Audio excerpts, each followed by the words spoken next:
You're listening to Garibaldi Red, a Nottingham Forest podcast brought to you by Nottinghamshire Live.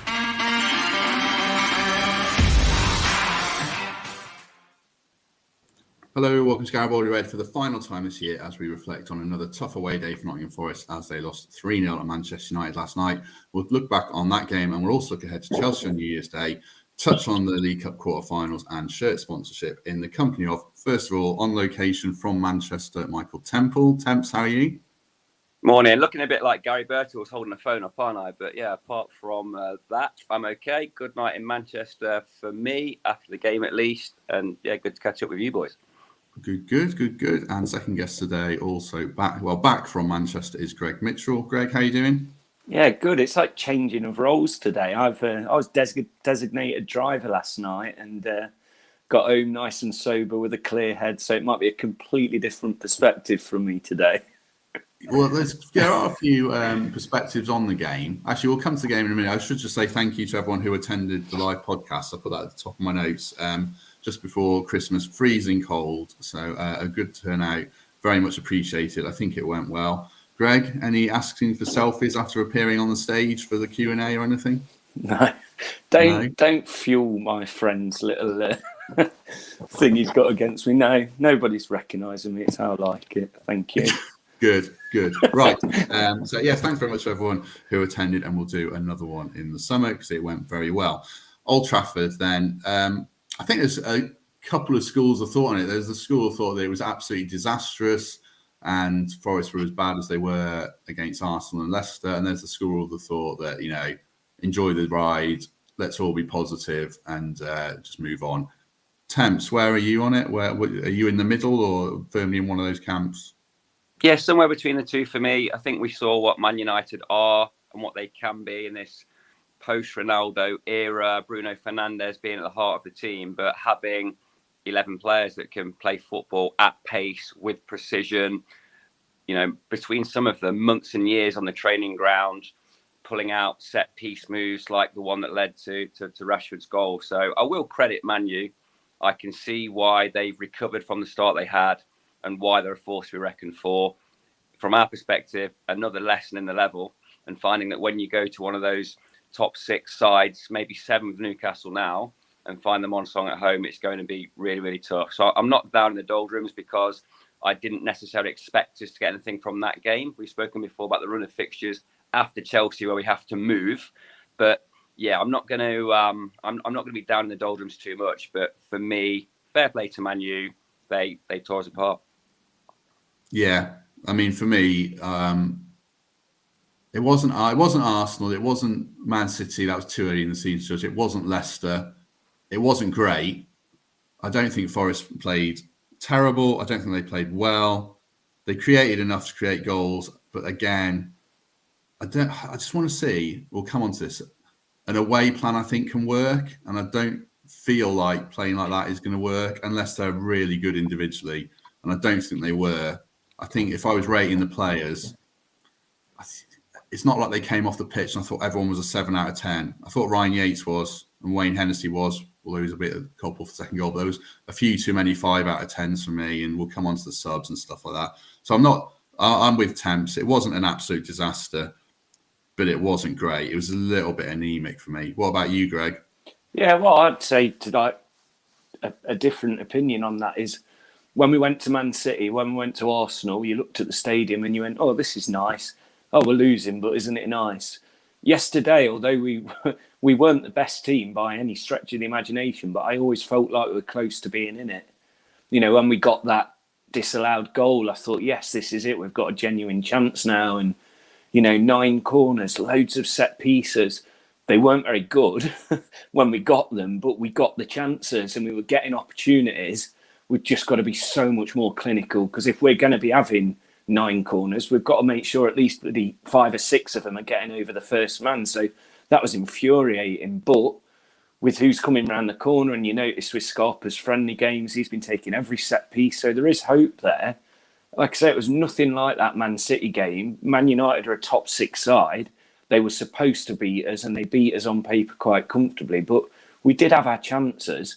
And there are players in that team that showed a bit last night that I'm sure we'll get onto individuals. But yeah, I didn't walk out doom and gloom like some in that away end did, and they were well within the rights to. But I drove away thinking, you know what, there's chances there, there's opportunities there, there's massive away games where we're going to be going there and expecting to finally get that second away goal and some. So, yeah, we're not out of this.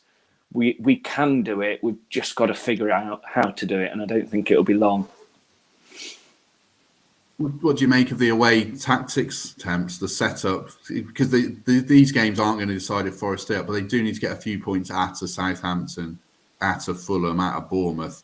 Do they need to change the way they're going about it, or can this work?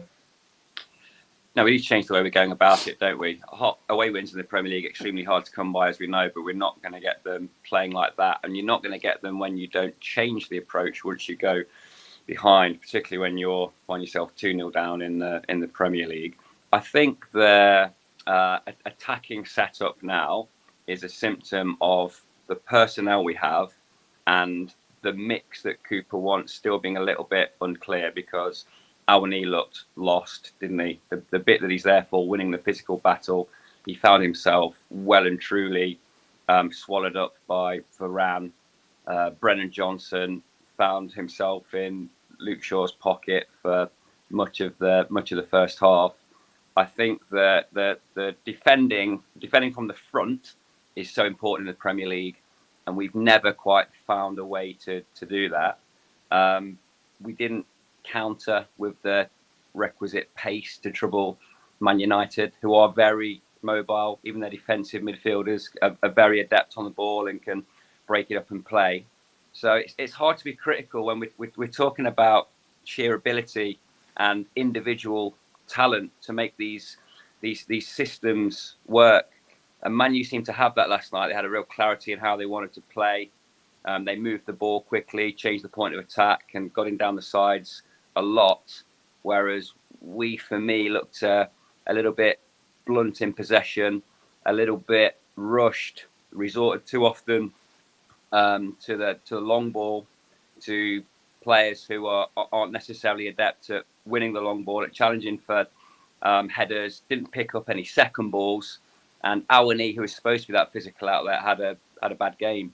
So no, some of the issues we saw last night will have to be addressed with recruitment rather than a tweak to the system, because you can't open yourself up on the road too much. But yeah, there were times last night where we looked really blunt and the setup looked ineffective. What did you make of Awani, Greg? It was a bit weird. He was playing like from the left, like Rashford was, and I guess they wanted. I think it looked like they said to him, "Be Keenan Davis last season and run 80 yards and have everyone bounce off you," and it didn't. Well, it didn't really work, did it? I mean, I think that they don't seem to have that balance right in attack, do they, Greg? Yeah, I mean, sorry, one of our signals went a little bit there, but with Taiwo, I saw a little bit of a different side to him last night. I saw a lot of energy in the first half and a lot of attempts to try and get forward and make something, create things that possibly weren't there. It was weird that he was so far on the left, and like a big, strong striker like that, get him down the middle and get things through to him. But I saw some hope there. I saw the fact that we should try and stick with him and, give him another go. Southampton away, perfect opportunity, big, strong, get him in there and get him in the middle. But yeah, I don't think any of our players had a good game last night, but I certainly don't think Taiwo had one of his worst. I thought there was more promise there with him than there wasn't. How much they missed Gibbs White, Temps, because Lingard went off injured. Dennis came on, didn't do a lot. Surridge came on, didn't do a lot. You take a couple of these players out, and it shows, doesn't it? Yeah, well, they need to find a way to play without him, because I'm hearing it's probably another couple of weeks at least, unlikely to feature against Chelsea. We miss him. I mean, he's been our most promising, probing player. He's so much more comfortable on the ball, really adept at playing that forward pass. And while we've got 3 or 4 players in and around the squad, and Scarpa being added to that mix who would call themselves number 10, what we've seen it with our own eyes is him being far more effective than the competition in that role. So he will be a miss. Greg's seen far more of Scarpa than I have. I think it would be really, really tough to unleash him for a Premier League start. I think he'll be easing from the bench at some point. I know there's some debate as well whether or not he'll be eligible to play against Chelsea. But we thought we'd cracked that position, that tactic of getting Gibbs White on the ball between the lines and playing that probing forward pass. And this will set us back, there's no question. I'm just checking myself for a sec. I do sound like a bit of a doom monger compared to the ongoing optimism of Greg Mitchell, and I don't want to come across like that, because I think pre the break and in some of those performances, particularly just before the World Cup break, we'd seen so much improvement, and that we saw it continue in the cup game against Blackburn, and I do expect that spark to come back in that run of fixtures that we have as January progresses. But I just think in the context of a post-Man United pre-Chelsea chat, we have to acknowledge that we still haven't found a way to be effective against the more accomplished teams. And I think Gibbs White is one of the X-factor means of getting a break, getting a goal against run of play, countering with pace and undoing those type of teams. So, I think he'll be a huge miss. Yeah, I mean, I think I'm closer to you than... Well, I don't think Greg's been overly optimistic. I don't think, but I think you have to acknowledge it wasn't a great performance, but it hasn't changed my opinion of whether Forest will stay up or not, because I think there's going to be quite a lot of these away games where they don't play well and they lose, but there's going to be away games where they have to play better and they have to pick up points, and I don't think this is one of them, but they're going to have to go to Southampton and places like that, and they're going to have to find a way of being a lot more effective. Yeah. I mean, how much of it was their own doing, Greg, in terms, if we look at the goals, were all three avoidable? The second one, looked like a bit of a goalkeeping error. And the third one, the one I noticed, was Worrell just he lost his man, and then it just opened up, and then, off they went and scored. And that's the difference between these Premier League teams, that when they sniff a chance, it's a goal, isn't it? So we just have to be on our game for 100 minutes out of 90. And it's so frustrating that those little things cost us, because I do think we were in the game a lot more than we weren't. And it is all right. I've seen it all online saying, happy clappers, just happy to be there. But I drove home last night, and I drove home past Stokes Ground, and it was a real remember where we were this time last year and where we are now.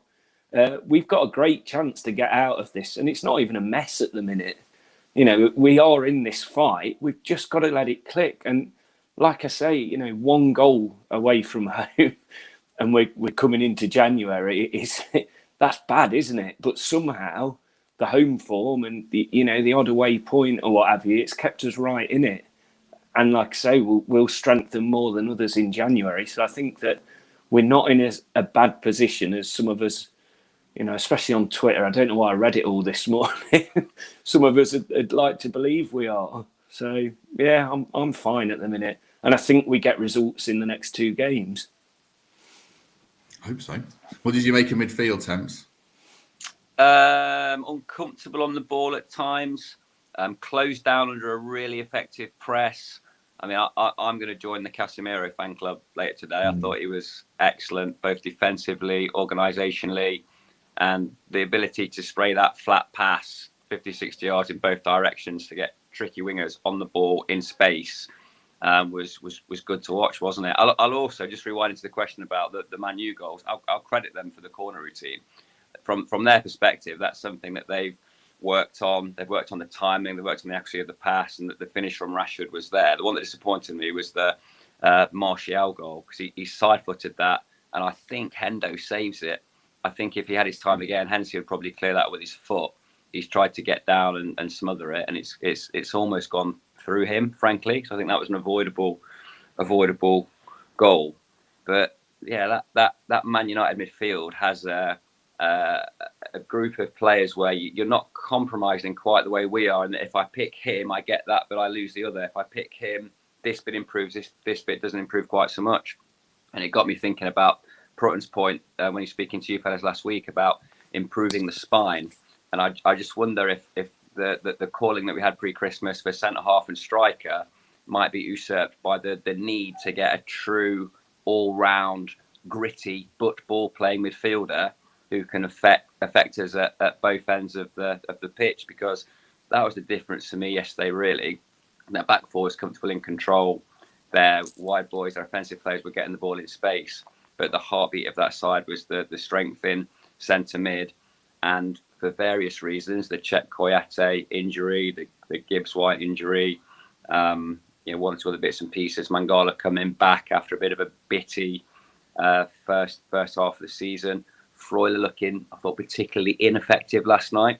And Yatesy, to his credit, doing what he always does, trying to get something going through sheer work rate and determination.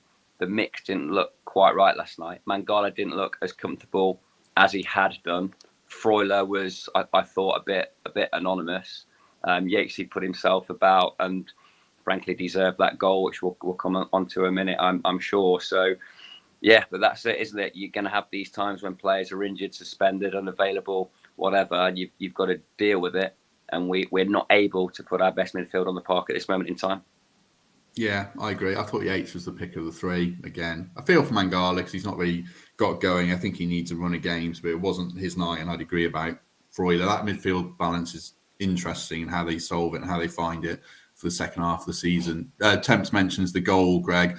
Have you seen it back since you got back, the disallowed goal? No, I haven't. And at the time, we couldn't understand because we were told, I don't know whether you'll be able to tell it, we were told they were checking for the handball, weren't they? And then suddenly it was offside, and apparently it was. So unfortunate, because I didn't even realise Bolly was anywhere near it. But yeah, at the time I was celebrating like anything, and my mate Steve next to me says, "No, look at the keeper running towards the ref," and then you knew straight away. So, and what a time to score!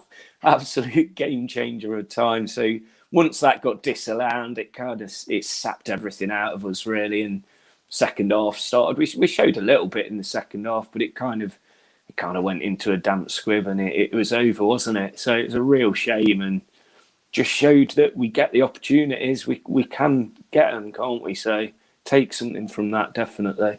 Can I just come in on the VAR point? So we got in the bar afterwards and watched the replays and saw the VAR process again in real time. In the stadium, no one knew what was being checked for. The Man United fans were singing an anti-VAR chant while that ridiculously long wait went on.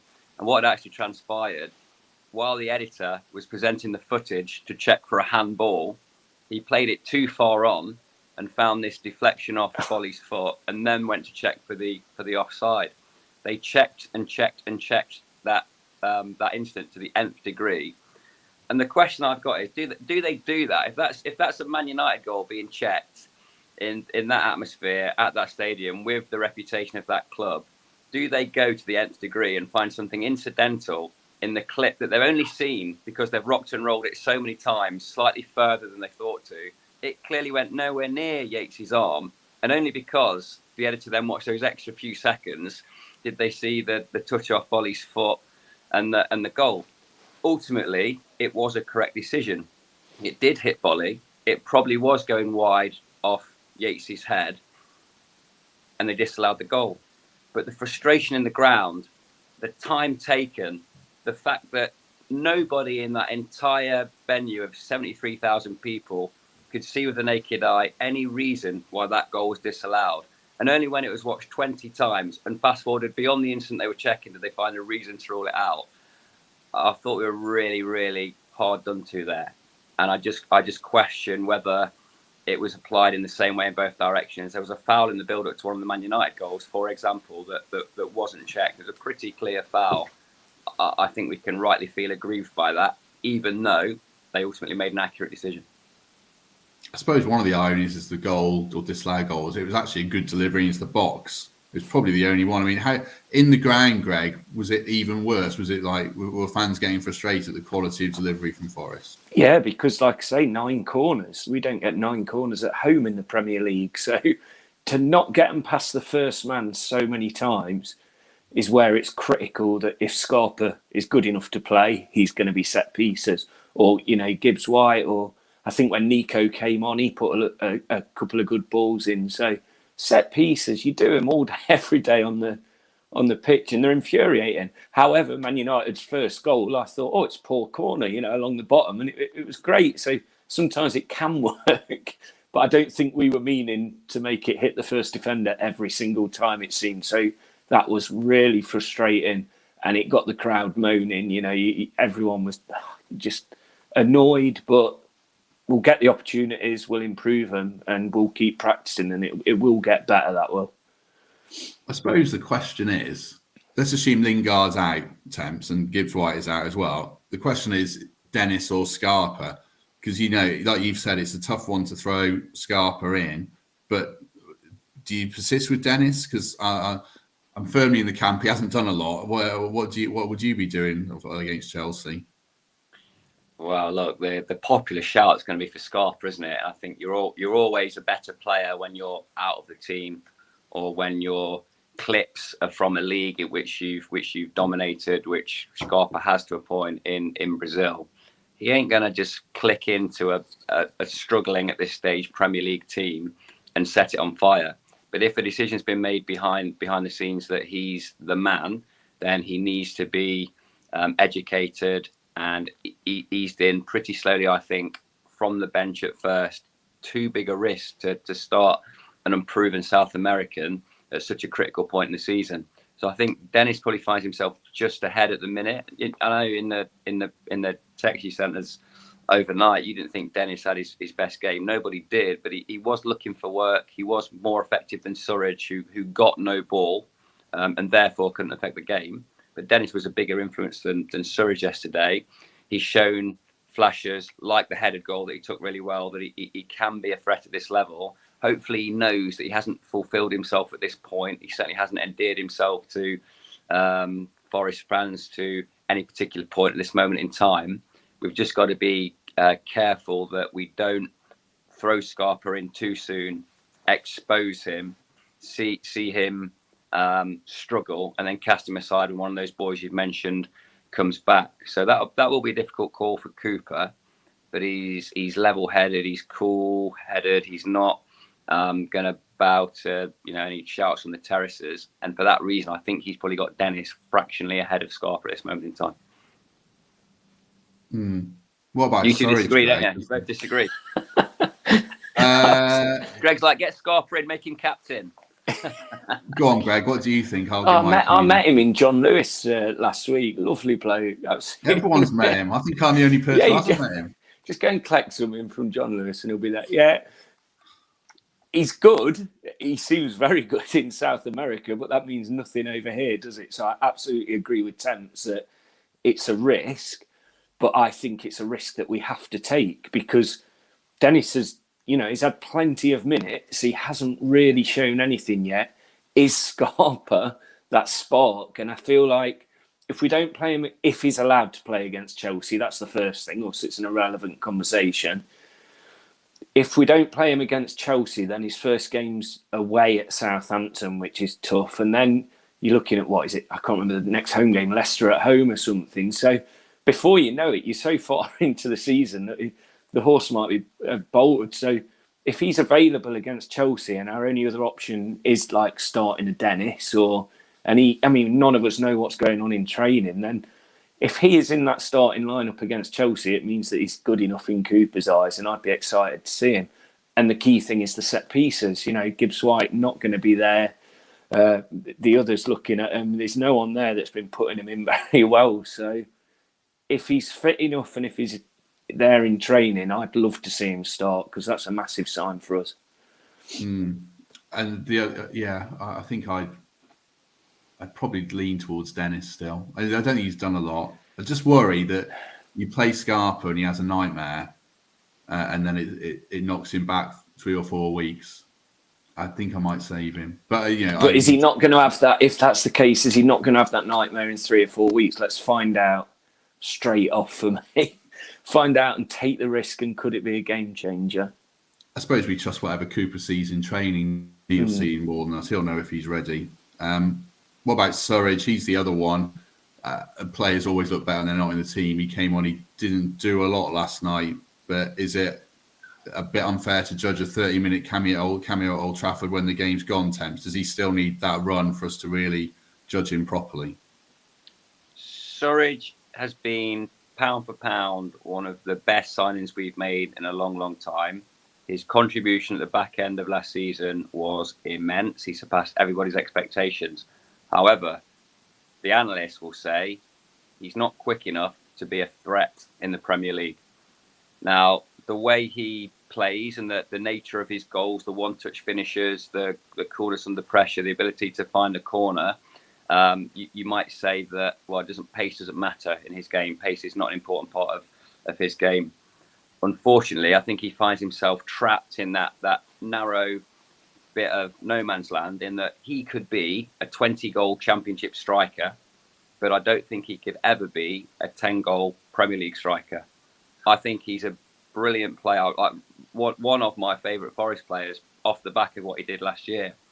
I just think that if we think he's the answer in this global Super League that we find ourselves playing in, he'll get found out for that lack of pace, and that's the only conversation that's going on in Forest. If this lad was a second quicker over 60, 70 metres, you'd be starting him every week, because he's got all the attributes, hasn't he? He's just, like I said before, lovely feet, cool finish, brings others into play, unselfish runs, drags defenders. Is he quick enough to be a threat in the Premier League? I don't think he is, and I'm a big Sam Surridge fan. I just can't see it. He'd have been frustrated yesterday because he came on wanting to affect the game, and the ball never found him, and he can't do too much about that. But he did. He looked blunt because they marked him tightly, gave him close attention, shut down his supply, and he made no impact. I'm really sorry to say it, because you just heard in my preamble there, I qualified the answer by saying he's a player I really like and respect, but I don't think he's the answer to keeping us in the Premier League. Do you think the thing with Sam is, Greg, you need to...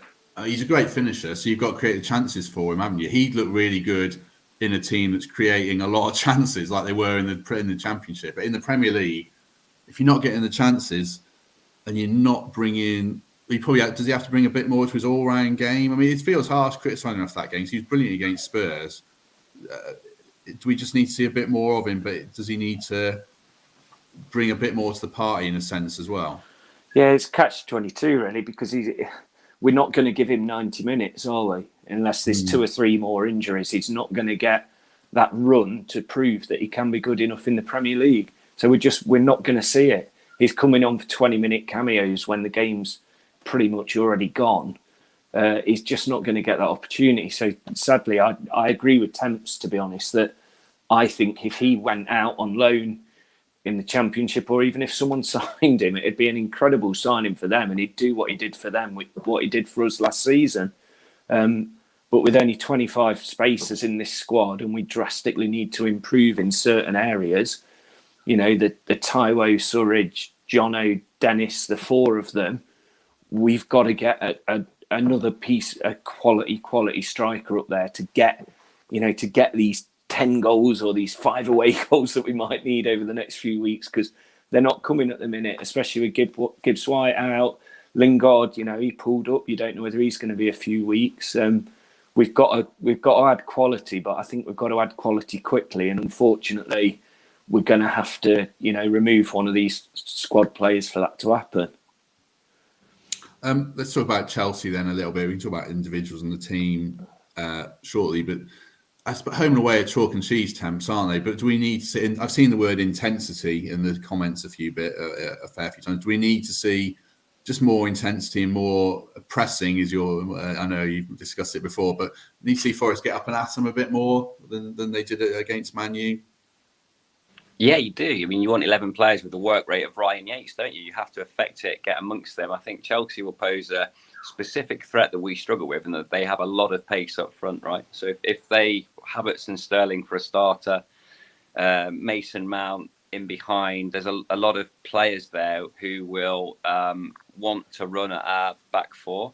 And I think I'll be interested in the Forest team selection. We'll get onto that in a second, I'm sure. But they do pose a threat, which you could make a case that we struggle with, just having out-and-out pace and dribblers up top. However, so did Crystal Palace, and we dealt with them really effectively, to the point where Zaha found himself having a strop for the last half an hour and becoming quite anonymous. So I think the message that I'd be giving to the Forest players pre-Chelsea, if I was Steve Cooper, is we have to outrun these. We have to make the most of this atmosphere. The fans are still with us. We've had some good results at home, specifically the Liverpool game, which was a bit of a burglary perhaps, but the Palace game we absolutely deserved to win. If we bring those levels of intensity, discipline, consistency, we can get at them. I say it all the time, I don't think you're going to win many games in the Premier League with 30% possession.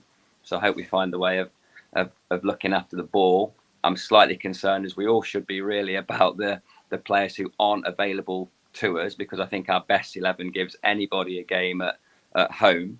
But they're a quality side that need to be respected. They've got this. They haven't had the new manager bounce necessarily. He's trying to impose his style of play on the team and his way of working, but he's had a pretty tough baptism. So they shouldn't quite be the same prospect as Man United away. But yeah, you're right. We'll have to find an intensity and a means of getting at them, unsettling them, not allowing them to feel comfortable on the ball, not allowing them to have 70% possession. If we're going to get on the front foot and go after them. How are you feeling about it, Greg? Forest are hurt by a couple of injuries, but back on home turf where form's chalk and cheese. Are you feeling pretty upbeat about it? Yeah, I watched the Chelsea-Bournemouth game before our game last night, and they went 2-0 up pretty comfortably, but then Bournemouth really started to go at them. And I think if you don't show them the respect, you're going to get chances against them. They're a team under massive pressure to get in that top four, and I think if we can get in at them early, we can really cause some damage. And I'm not saying we're going to beat Chelsea at home, but I think we could certainly draw against them on our day.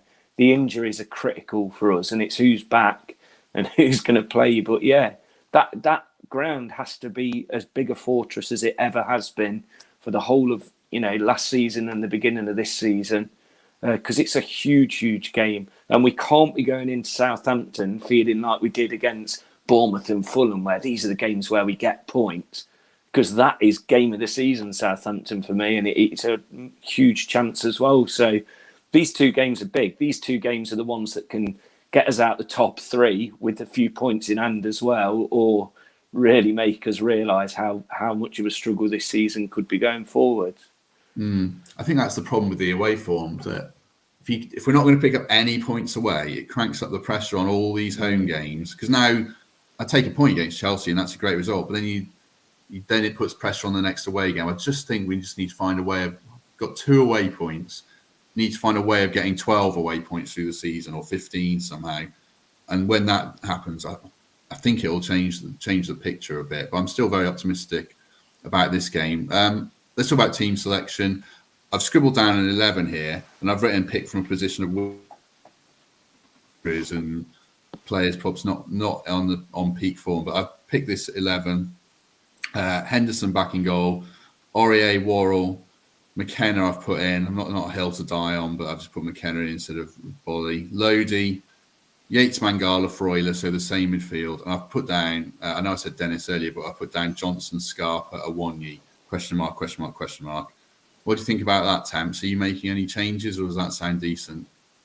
Does Lodi come under pressure from Nico Williams? I don't think we saw the best of him yesterday. I think throughout the World Cup and in the football he's played since then, Nico has looked really sharp. I like Aurier at right back. Yesterday was a tough day for him. I'd make a case for Nico coming in at left back. The Bolly thing surprised me. I think there was a desperate 15 minutes, wasn't it, at the end of the Palace game, when we were trying to defend long balls, and he was exceptional at that point and kind of earned the right to keep the shirt for a bit. But for me, for a long time, McKenna and Cook were ahead of Bolly for good reason. So yeah, personally, I'd like to see McKenna in over Bolly. The central midfield mix will be, as you said, out of pure necessity, really, given the players that are missing. I'm Dennis over Scarpa by a hair's breadth at the minute. Scarpa from the bench with the chance to earn a shirt and earn a run in the side for 4 or 5 games if he finds himself comfortable with the level. But I would make a bit of a case for Nico Williams. I'd make a bit of a case for Emmanuel Dennis.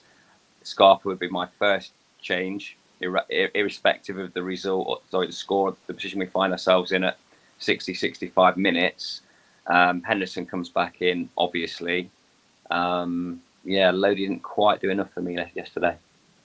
What about you, Greg? You made a big case for Williams before this game.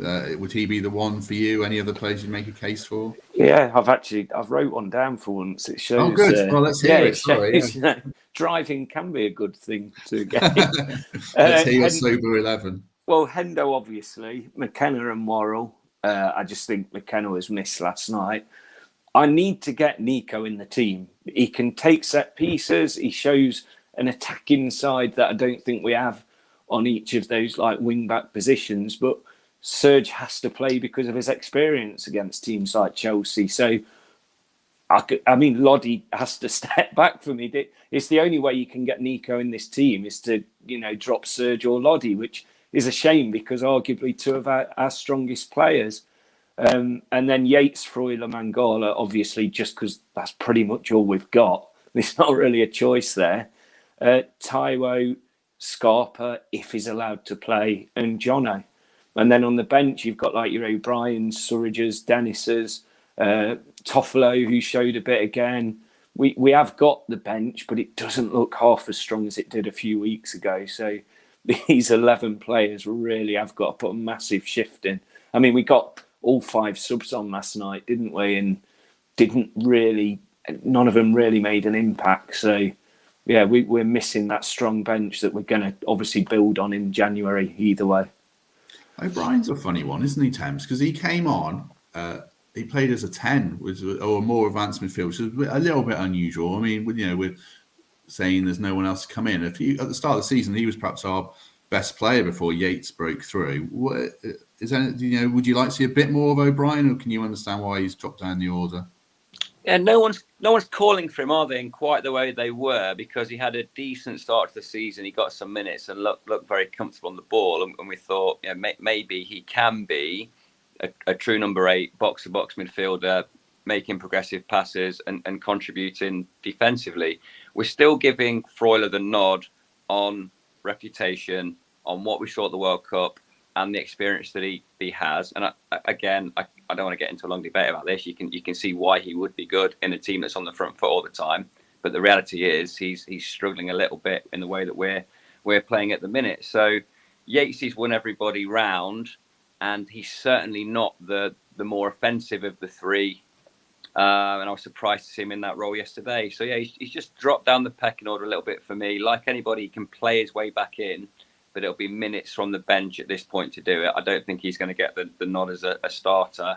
He's just it's so hard, is it? The nuance and the answer is always the same. They're all good players. To be in a Premier League 25 in any team, you have to be a good player. But we're talking about that difference between being a 7 out of 10 and an 8 out of 10, an 8 out of 10 and a 9 out of 10. And he finds himself down the roster a little bit. So no, I don't see how O'Brien can improve our starting 11 at this point. Yeah, and things can change quickly, like you say. We're talking about Scarpa to death. He could be brilliant on New Year's Day, and then we're like, oh, he's got to play the rest of the seasons. And then we've said that about Mangala's got to play the whole season, and now he's questions against him. So things do change quickly, certainly. Let's add Greg back in. Hello, Greg. You've moved. How are you? Lost you. Don't know what happened there. Don't worry. So you got bored of me. No. Let's move on. Just got 10 minutes or so to touch on a few other topics I mentioned at the start. You got League Cup fever yet, Greg? Yeah. Although I don't know if it was Mikey in the group pointed out that if we beat Wolves, which is a massively winnable game, could you imagine 2 games against Man City? That could be one hell of a trip. But yeah, League Cup fever. It'll be a sold-out City ground. It's cheaper tickets, like 20 quid, I think. I think season ticket holders have got to get on it today. So, or tomorrow. Yeah, fantastic. It shows the progression, doesn't it? Blackburn, I know it was their week 11, but we just absolutely destroyed them, didn't we? So it shows that for all the doom that's been spoke about these last few days, how we have improved as a club over the past year. brush Blackburn aside and then have Wolves at home and feel like we can get to a semi-final. I've got League Cup fever. I've just proved it to myself. If I know Greg Mitchell, by the way, he's already booked a hotel room for the Wembley final. It might be one of those rooms with free cancellation, but he's looked into rail strikes. He's got an alternative means of transport. He's arranged 50 boys to help him put out an amazing display. And come what may, Greg has got a means of being at Wembley in February. Absolutely. So just doesn't get us to Europe, though, does it? I've looked into that. It's a big shame. Does it not? I don't think so. Don't you get in the Europa Conference or something? Oh, maybe. I was told we don't, so I hope I'm wrong. I'll have to check that. I think it gets you into that third competition now, which I'd certainly take. Last topic before we go any other business. The shirt sponsorship issue was resolved when Forest they gave money to the UN refugee campaign and obviously put it on all the shirts for men and women, which is a great touch. Temps, from you work in this area. What do you make of it? A great PR move and just a nice thing to do. Look, it's a brilliant PR move. It's a brilliant charity. So absolute fair play to the ownership of Forest for making that gesture. Let me qualify that by saying there'll be a point in time, whether it's now or in the future, where £8 million in cash, albeit from a gambling partner, on the front of that shirt would be very useful for our football club. So the strategy of holding out for 10 million, it not coming, and having the strength of resolve to say, no, we're not taking 6, 7, 8 million, whatever was offered, is not a business decision. And there's people at Forest, charged with maximising the income from the club, and they did their job. They went out there and got the market offer for that shirt, and it was turned down. And we all know the reasons for that. And our owner has every single right to make that decision, because ultimately it's him that will plug any deficit at the football club. So a fantastic outcome from a PR perspective, but turning down multi-million pound offers for inventory as prime as the front of a Premier League football shirt is an odd business decision. He obviously feels in the long term people know our price and won't try to undercut us with offers below what he sees as the market value. But there'd be a lot of commercial directors at rival Premier League clubs who would view that as a strange decision. But fair play, the charitable gesture is a really good one. And when we get the chance, I'll be down there to get it applied to my shirts. Greg, from a purely fans point of view, what do you make of the decision to put the charity on the shirt? Yeah, I went down, started my Christmas shopping, Christmas Eve, went down to the club shop, of course, got my dad some slippers, and it was in the shop front, and it looked fantastic. It was just nice to see it. I know it's a huge charity, but it's a worldwide recognised charity, and what's going on with Ukraine and in Afghanistan over the past few years, it's just a real nice, lovely gesture that our owner's done that, and I think it will really help them as well. So I know I've got friends at Forest who are got family in Ukraine and stuff at the minute. So I know things like that's going to mean a huge amount to them, and it should be very proud of what they've done, really. So yeah, I'm all for it. I'm personally glad we've gone that way, and I don't know, it might affect us in the future, but it's a nice touch. Any other business before we go? Any final thoughts from your Manchester hotel temps? Yeah, well, look, bit of a shameless one. Thanks to my mate Holty who sorted my tickets out at Man United. Great touch, really appreciate it. Second one. So I was with my mate Rainsy, who's over from New Zealand. Thought we'd have a little trip to Old Trafford, and he's a massive Homes Under the Hammer fan. And we bumped into Dion Dublin in the bar afterwards, and he always said if you met Dion Dublin, he was going to confront him about Homes Under the Hammer and the means in which they film things out of sequence to make it appear that it's all planned and the build has been in the preamble, blah, blah, blah. And the reality is a lot of the scenes are filmed on the same day. And he was so in awe of Dion Dublin that he bottled his big opportunity to confront him about this thing that's irked him for years. So, yeah, Dion, lovely fella, and enjoy his work. And it was nice to say hello and have a little photo yesterday. But yeah, my little mate Rainsy blobbed his big opportunity. I think that's a regret he'll live with for a long time. That was what Do you watch Homes Under the Hammer? I love Homes Under the Hammer. Yeah. After I had surgery a while ago, I watched the same. I mean, every episode is the same, buy a house. It's SHI. It needs work. Throw some money at it, as little as you can, and then just sell it, flog it on. But they're always in. Why are they always in Stoke or Mansfield? They're always in the same place.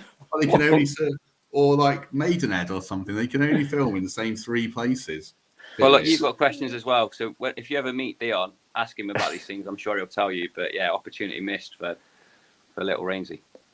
Greg, anything weirder than that to add? Well, no, I have got something actually, but you say why are they always in Stoke? I think when you said the SHIT thing, but yeah, I probably won't be on again for the next couple of weeks, so I want to get it in. I've not let you down yet with music ever. So Beat the Streets, end of January 29th for Framework Charity. It's in Nottingham. It's my favourite day of the year for music. It's just everywhere. Rough Trade, Rock City, Rescue Rooms. Tickets are only £10. It goes straight to the charity. There's some unbelievable Nottingham bands, and this is where I haven't let you down yet. The Chase from St Anne's. They are awesome. Please go and check them out. They should be playing. So, yeah, I said I'd shout them out, and they're a brilliant band. So get your Beat the Streets tickets. Forest aren't playing. It's a great Sunday in Nottingham. Well, aren't you on the next few weeks? Are you away? Well, no, we just rotate, don't we? So why not be on? I wanted to get it in whilst I could. Yeah, now he's showing solidarity with Morgan Gibbs White, isn't he? He's just taking himself out of the frame. Yeah. Fair enough. Right, I think we'll leave it there. Some interesting discussions, interesting comments in the comment section. People firmly divided between we're doomed, we're utter rubbish, we're going down, and people who are more upbeat and more positive. I just think the picture changes from game to game. It just swings back and forth. If we're doing this after a draw or win against Chelsea, then we'll be saying we're definitely staying up and we're all upbeat. If we're doing this after Southampton, they got tanked and they lost to Chelsea, then we're feeling very much downbeat. So let's just see how it goes. Try to enjoy the ride, everyone. Last night wasn't brilliant, but there's always another game. And thank goodness it's in the Premier League at the moment. So I think we'll leave it there. Greg, thank you very much. I enjoyed it. Good to speak to you both. Temps, thank you very much. Mate, I enjoyed your final thought there. Jerry Springer-esque. Very good. Yeah. Thank you. Thanks very much. And thanks very much to everyone who watched along and listened as ever. Comments very much appreciated. Good reviews and subscriptions very much appreciated as well. And thanks once again to everyone who came to the live show. That was also very much. I'll see you all soon. Oh, and Happy New Year as well. She won't be back until then. So Happy New Year to everyone who listens and to you boys as well. Cheers, Matt.